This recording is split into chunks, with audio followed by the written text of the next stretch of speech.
ज़्यादा इंतज़ार करना ना पड़े पूरा का पूरा एरियर के लिए, और जल्द ही हमारा एरियर का भुगतान बहुत कम समय के अंदर पूरा एरियर का भुगतान भी हो जाए। उनका 10 फरवरी 2023 के अंदर अंदर बढ़ा हुआ पेंशन का प्रोसेस हो जाएगा, और साथ ही साथ 15 फरवरी 2023 से उनका ओआरओपी का एरियर का भुगतान भी शुरू हो जाएगा। डीआरडीओ और बहुत सारे आईआईटीज के साथ कॉम्बिनेशन में बहुत सारे प्रोजेक्ट्स होने हैं, जिसमें सबसे बड़ा जो एक मिशन है वो है मिशन आत्मनिर्भर, 23,000 करोड़ रुपए। लेकिन जब फाइनली अभी बजट पेश हुआ है तो उस बजट में 28,138 करोड़ रुपए जो है ओआरओपी के लिए धार्य किया गया है। ईसीएचएस में बहुत सारे ऐसी सहूलियतों को जो है ऐड करने का, बढ़ोतरी करवाने का भी प्रपोजल। नमस्कार, वंदे मातरम दोस्तों, स्वागत है आप सबका सैनिक पाठशाला में।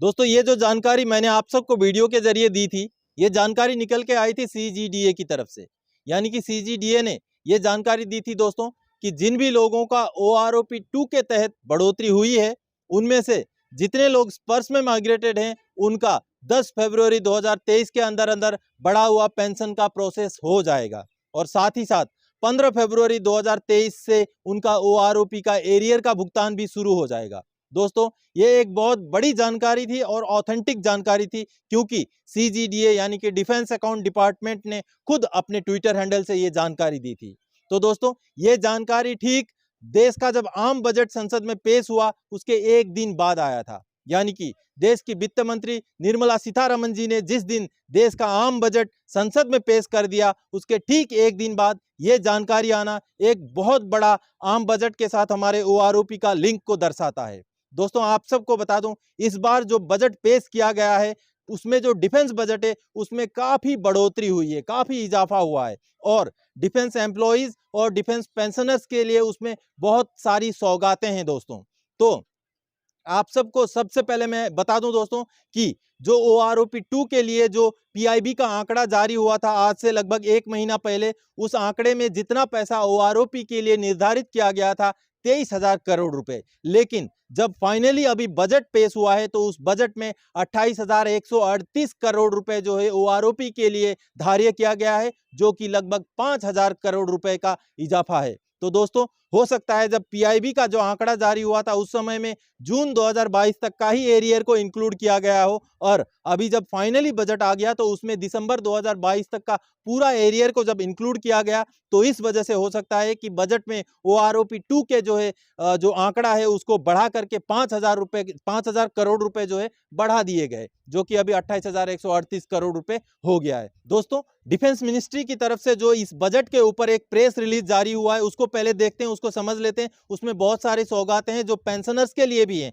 तो उसको थोड़ा सा समझते हैं, उसके बाद जो है इस वीडियो में आगे की चर्चा करते हैं। डिफेंस मिनिस्ट्री की तरफ से जो बजट के ऊपर जो प्रेस रिलीज जारी हुआ है दोस्तों, ये है वो Directorate Public Relations, Ministry of Defence. इसमें देखिए दोस्तों, defence gets ₹5.95 lakh crore in budget 2023-24, a jump of 13% over previous year. यानी कि डिफेंस को 5.94 लाख करोड़ रुपए मिले, जो कि 2023-24 में मिले हैं, जो कि पिछले साल के मुताबिक 13% का इजाफा है। आगे दोस्तों, ये ग्राफ अगर आप देखेंगे तो 2019-20 में ये 4.31 करोड़ था, जो कि आज बढ़ करके 5.94 करोड़ रुपए हो गया है, जो कि अगर आप पिछले साल के मुताबिक देखें तो 5.25 था, अभी 5.94, यानी कि इस एरिया में जो है 13% का जो इजाफा हुआ है, ये वाला एक साल के अंदर 13% का इजाफा हुआ है डिफेंस बजट में। इसमें सबसे प्रमुख जो रीजन है, नीचे आप देखिए दोस्तों, जो पेंशनर्स के लिए ₹1.38 lakh crore allocated for defence pension, यानी कि 1,38,000 करोड़ रुपए डिफेंस पेंशन के लिए जो है धार्य किए गए हैं, जो कि बहुत बड़ा अमाउंट है, और ये 15.5% की बढ़ोतरी है दोस्तों पिछले साल के हिसाब से अगर हम कंपेयर करें तो। आगे हम देखते हैं दोस्तों, budgetary provisions to comprehensively raise the overall ease of living for our esteemed veterans, यानी कि वेटरन्स जो पेंशनर्स हैं उनके लाइफ की सहूलियत के लिए क्या क्या किया गया है। The defence pension budget raised a notable jump to 15.5% in financial year 23-24। In absolute terms this amount is ₹138,205 crore budget estimate 2023-24 against ₹119,696 crore in BE 22-23। Further RE 22-23 allocate allocations at rupees 153,415 crore record a significant jump of 28% amounting to rupees 33,718 crores. This includes an amount of rupees 28,138, ये important बात है दोस्तों, this includes an amount of rupees 28,138 crore to meet the requirement of on account of revision of armed forces pensioners / family pensioners under one rank one pension scheme towards the government। आगे दोस्तों फिर ECHS के बारे में भी लिखा हुआ है, towards the government's commitment in transforming healthcare outreach to our veterans, defense budget 23-24 registered a notable increase of 52%, यानी कि ECHS में 52% की बढ़ोतरी हुई है दोस्तों, जो कि 3,582 करोड़ से बढ़ करके 5,431 करोड़ हो गया, जिसमें कि जो है कैशलेस हेल्थ सर्विसेज को बढ़ावा देने के लिए और सर्विस डिलीवरी सिस्टम को बढ़ावा देने के लिए, ताकि वेटरन्स को, पेंशनर्स को कोई भी दिक्कतें ना आए, ECHS में इस बजट में बढ़ोतरी की गई है, ऐसा यहां बताया गया है। और साथ ही साथ दोस्तों सबसे इंपॉर्टेंट बात है जो OROP में 28,000 करोड़ रुपए का निर्धारण होना, जिससे ये बात अभी शायद हम अंदाजा लगा सकते हैं कि हमारा जो OROP का एरियर का जो भुगतान है वो शायद इसी फाइनेंशियल ईयर, इसी बजट के अंडर ही कवर किया जाएगा, क्योंकि 28,000 करोड़ रुपए शायद इसीलिए आवंटित किए गए हैं OROP के लिए, ताकि पूरा एरियर का भुगतान शायद इसी बजट के अंदर अंदर हो जाए, नहीं तो इतना सारा पैसा का जो है जरूरत शायद OROP के लिए नहीं थी दोस्तों। तो दोस्तों अभी आप सब ने देखा कि डिफेंस बजट को 5.25 लाख करोड़ से बढ़ा करके 5.94 लाख करोड़ रुपए कर दिया गया है, जो कि 13% का इजाफा है दोस्तों। इसमें जो पेंशन बजट है उसमें भी काफी बढ़ोतरी हुई है। जो पेंशन बजट पिछले साल जो 1,19,696 करोड़ रुपए था, उसको बढ़ा करके अभी 1,38,205 करोड़ रुपए कर दिया गया है, जो कि 15.5% की बढ़ोतरी है दोस्तों। इसमें डिफेंस का जो OROP वाला, पेंशनर्स का जो OROP वाला बजट है उसको भी बढ़ा करके 28,138 करोड़ रुपए कर दिया गया है। और साथ ही साथ दोस्तों ECHS के लिए पिछले फाइनेंशियल ईयर में 3,582 करोड़ रुपए थे, जो कि इस फाइनेंशियल ईयर में बढ़ा करके 5,431 करोड़ रुपए कर दिए गए हैं, जो कि 52% का इजाफा है दोस्तों। इसके साथ ही साथ ECHS में बहुत सारे ऐसी सहूलियतों को जो है ऐड करने का, बढ़ोतरी करवाने का भी प्रपोजल्स बजट में इंक्लूड किया गया है दोस्तों। और साथ ही ये भी बता दूं दोस्तों कि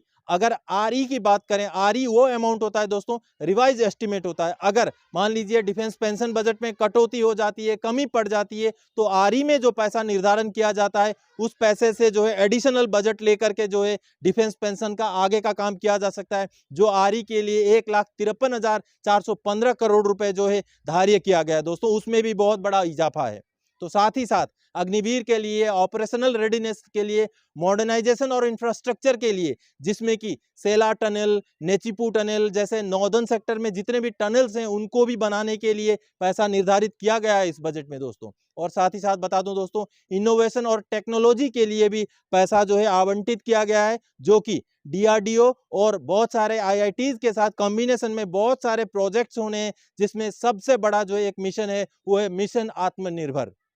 दोस्तों इसके तहत जो डिफेंस रिलेटेड जो एक्सपेरिमेंट्स और बहुत सारे जो निजात होने हैं उनके ऊपर भी पैसा खर्चा किया जाएगा। तो कुल मिलाकर के ये जो बजट है इसमें काफी बढ़ोतरी की गई है। हालांकि अगर हम एक नजरिए से देखें तो इस बजट को हम इलेक्शन केंद्रित बजट भी बोल सकते हैं, क्योंकि इस बजट में काफी सारे पर्सनल सहूलियतें और पर्सनल जो है